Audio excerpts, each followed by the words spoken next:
Hey everybody, I just want to give a quick video about two things. One, today I got up early for the first time in a long time and got to get some mass at 9 a.m. because it's very important.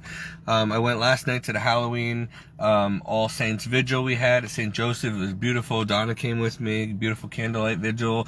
My friend Bob came, my friend Steve. It was awesome experience to pray the Litany of the Saints and all that. And then we had food afterwards and a bonfire outside. It was awesome. And then we got home late and then we went to bed, and even though I didn't get much sleep, I begged God to help make sure I got to church today, because today, the 9 a.m. Mass for the Litany of the Saints is very important, All Saints Day Mass. And then tomorrow, I want to get to Mass early in the morning before work also, because it's All Souls Day, and we got to pray for our family and friends who passed away, if they're in purgatory. And then tomorrow night is a High Latin Mass for All Souls Day. It's going to be really, really awesome, and so I'm going to have to get to work early so I can leave work early, so I don't want to miss that, because it's very important that one day I could really pray for my family and friends who have passed away. So today I asked for the intercession of the saints for the conversion of my family and myself and friends, and some other things. And so that's one thing I wanted to tell you. Two, as we were listening to music in the car, it occurred to me that, when we sing, a lot of people like that song. We use it at funerals, Wind Beneath My Wings. But has anybody besides me ever decided to sing that song to Jesus? Isn't Jesus the wind beneath our wings? Don't we often put ourselves first, and he's the one that's really in the shadow? It's not supposed to be that way. Isn't he the one where we get all our strengths from? So do we ever thank God and praise him and say, you're the wind beneath my wings, you're everything I want to be, so everything I wish I could be? If you want to be a saint, well, then you're going to wish to be like Jesus. So that was another thought. And lastly, I'm just at the bank now because I just wanted to share another praise report. I mean, sometimes I feel like I should keep all these blessings to myself, but I want God to get the glory and credit. As you know, I'm always complaining. Even though I work Monday through Friday, I never seem to have enough money. And here's an awesome thing. I have been telling people for a long time, like St. Paul, I live by faith and grace alone. And I pray every day for my daily bread. And I say to the Lord, Lord, whatever I need, and he supplies it. He literally does. When you surrender completely and give your all for him, he will give you your daily bread, whatever it is. You don't need to know how. He just does. But most people don't ever trust him or have faith enough to actually completely be poor in spirit, which means you totally surrender to God and you completely depend on him for everything. Yes, you still have to go to work and all that stuff. Yes, he doesn't want a lazy servant. But when you completely trust him to help you, and you put him first in your life and his kingdom and be about his business before a career or anything else, he supplies. And that's how I've been surviving. And so just to show you another example, it just cost me $550 or $524. It was only supposed to be $3 something at first. This car ended up costing me $535 or $25. And I didn't have the money, and my bank account's depleted now. And the money I gave Donna, the $300 that I owed her, I had to take back from her so I could put it towards it, right? And I was still short in my account. So long story short, I got the car back. It still needs a lot of work, but we had to stop because that's all I could. I'm like, no more. It's not even supposed to be more than $340, and now it's $525. Stop. Just give me the car back. And so, it needs a lot of work. It's still, Anyway, I have $18 left to my name in my bank account. And it's only Monday. How am I supposed to get to work? I need gas and everything. Well, the Lord provided again today, because before I even had the money last week, I said, Lord, where am I going to get the $525 for this car? I don't have it. It's going to take the rest of the money from my check, and then there's nothing going to be in the bank, and I won't get through the next week, and what am I going to do? Well, sure enough, he provided. Donna helped me with the other $125 I needed. I ended up having just enough left in my bank from my paycheck for the $100 towards it, and then the $300 Donna set aside for me that I gave her. So now I owe Donna like $450, but it'll come. The Lord will provide. But A friend of mine said he was going to give me $100 towards it, and then he never did. I was counting on that.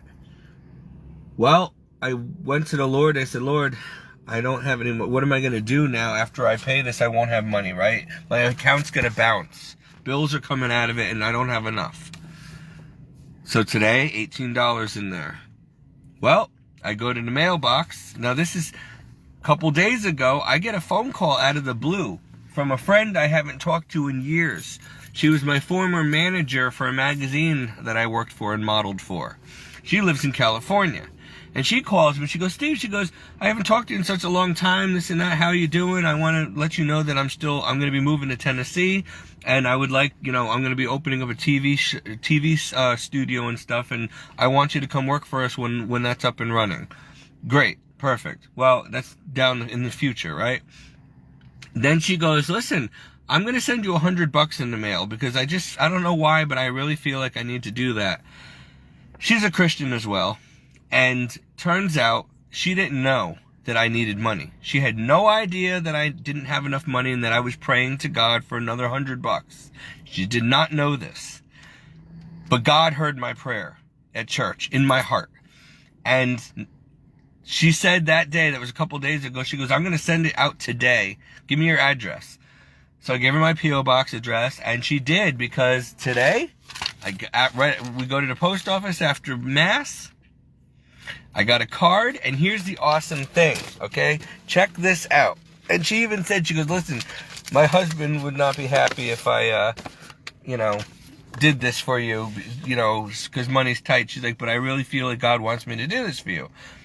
I knew I needed it, and I knew I prayed to God. I'm like, Lord, where am I going to get that $100? Somebody promised to give it. They never did. Now I'm in trouble. God provided. And not only did she not know I needed that money, exactly that amount, but look at the card she sent me. Listen to this. This goes along with an amazing sermon that Father Turner gave today at Mass about being completely dependent on faith and grace alone for God to meet your every need, putting Him first, like the saints. All the saints did that. That's what it means to be poor in spirit, is to completely rely on God, right? Well, I've been doing that. That's me. So I had to do this video and show you guys that God provides. Listen to this card. This lady's not that religious. I mean, she's a Christian, but she's not that religious. She works in the fashion industry, right? She sends this card. God has created, and this is amazing because this card is, I was asking God these questions in Mass today while I was praying. Where do I stand with you? Are we still on track? Have you abandoned me? Am I still in good standing with you? I want to be a saint. Listen to this. God has created you and rejoices in all that you are. God has chosen you and called you His very own. God has blessed you and made your life a blessing. And it says, 2 Peter 1:3, we have everything we need to live a life that pleases God. It was all given to us by God's own power when we learned that He had invited us to share in His wonderful goodness. And then she wrote a lot of private stuff in here for me and this and that. And so, amazing how God works, and His timing is always perfect. That's why I say on Facebook, God is never late and He's never early. He's always right on time, and His plans for you are good. Jeremiah 29:11, I know the plans I have for you, plans to prosper you, not to harm you, plans to give you hope in the future. So, this is why I'm making this video, to encourage you people again that you must be holy, you must be a saint.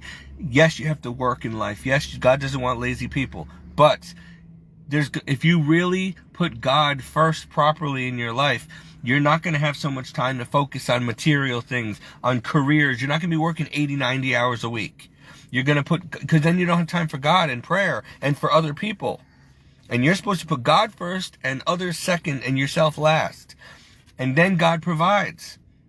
But a lot of people have enough money where they don't need to ask God for anything. They don't literally have to panic and say, oh Lord, where am I going to get money for my bills tomorrow? I have no way of getting it. I need a miracle. And it's already on its way in the mail. Or, oh Lord, how am I going to get grocery money? How am I going to fix my car? Where am I going to live? What did Jesus say? Do not worry about what you're going to eat, where you're going to sleep, what you're going to wear, right? God will provide. Put first the kingdom and all these things will be given unto you.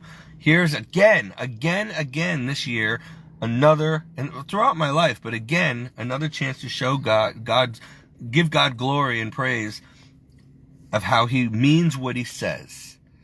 So you better start believing that Bible, because you're missing out on blessings. I might not have the sports cars I want and nice beautiful homes and all these great worldly things, but I have God, and he supplies my every need.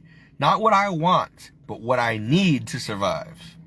That's all he promises. He doesn't promise roses. He said, in this world will be suffering and tribulation, but I've overcome the world. Your reward is in heaven.